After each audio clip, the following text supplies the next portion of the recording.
des équipements militaires de tout type, correspondant à des besoins précis, exprimés sur la base des expériences de combat au front, des unités spéciales constituées et formées, bientôt à l'assaut des groupes armés terroristes.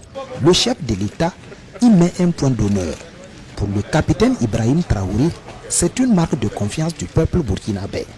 Une confiance faite de privations et d'énormes sacrifices consentis pour voir le Burkina triompher de ses détracteurs. Vous savez, la géopolitique actuelle, la situation du Burkina, même si j'étais l'ennemi, quand je dis l'ennemi, je ne parle pas de ces petits bandits qui sont dans la brousse, qui tiennent le kalash. C'est ceux-là qui réfléchissent pour eux, pour leur donner leur mission.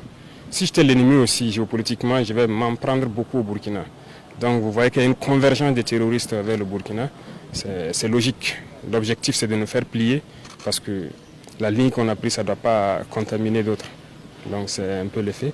Donc c'est normal que l'activité terroriste s'intensifie, mais l'idée de nous disperser nos forces, nous empêcher de nous réorganiser, non. Il faut qu'on reste serein, qu'on puisse s'organiser pour faire face. Ce que nous avons, il y a des endroits où on veut payer et on nous refuse de nous vendre. Donc qui va nous financer? Et alors c'est le peuple qui fait sa guerre. Et donc tout ce que vous voyez, c'est pour la population. C'est eux qui ont contribué. Donc toutes les taxes qu'on récupère depuis là, tout ce qui est commandé, c'est la sueur du peuple. Donc on se doit aussi d'expliquer ça aux masses populaires pour qu'ils comprennent.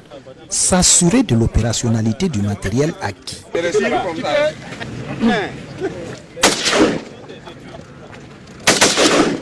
Le capitaine Ibrahim Traoré est là pour une vérification complète.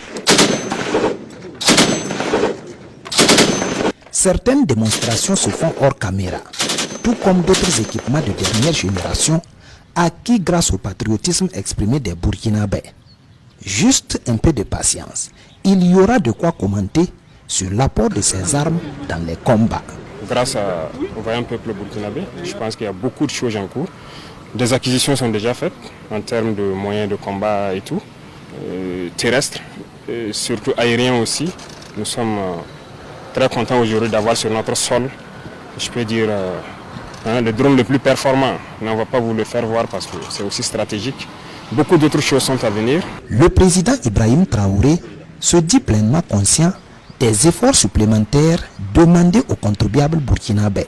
Mais c'est le prix à payer pour véritablement restaurer l'intégrité et l'honneur du Burkina et de son vaillant peuple épris d'indépendance et de souveraineté. C'est dur, mais nous savons ce que nous faisons. La stratégie de nous disperser, ça ne marchera pas. On reste focus. C'est dur. S'il faut reculer pour sauter, on recule pour sauter. Mais on va s'équiper 1000 fois plus que l'ennemi. Former, entraîner correctement les troupes et puis partir. Nos anciens partenaires, depuis le début jusqu'à aujourd'hui, on n'a pas reçu une seule cartouche de quelqu'un. On se débrouille en burkinabé. Mais les nouveaux partenaires, je crois que rien qu'avant-hier, on a reçu des armes par exemple de la Chine. Et je pense que même en mars, la Chine aussi nous avait envoyé des armes. Ça, c'est quand même concret. Ça va des armes légères d'infanterie jusqu'aux mitrailleuses antiaériennes avec des munitions et beaucoup d'autres choses. D'autres pays partenaires du Burkina dans cette dynamique, des pays comme la Russie, la Turquie, aux hommes en plein aguerrissement pour l'assaut contre les groupes armés terroristes, le chef de l'État réitère les encouragements et la confiance de la nation. Moi, je ne suis jamais satisfait, jamais satisfait à 100%, mais on peut dire que le travail évolue très bien. Ils ont encore quelques jours d'entraînement, donc le plus important, c'est le message de s'entraîner durement parce que les missions qu'ils auront ne seront pas faciles avec la saison pluvieuse et l'activité intense de l'ennemi. Donc, on attend beaucoup d'eux. Les contributions au fonds patriotique se multiplient et se diversifient. D'autres importantes dotations sont en cours, dit le capitaine Ibrahim Traoré. Il faut donc se battre pour garantir au peuple un retour sur investissement, lui apporter une paix durable et une indépendance totale. Il y a ce communiqué de l'état-major général des armées le vendredi 21 juillet 2020.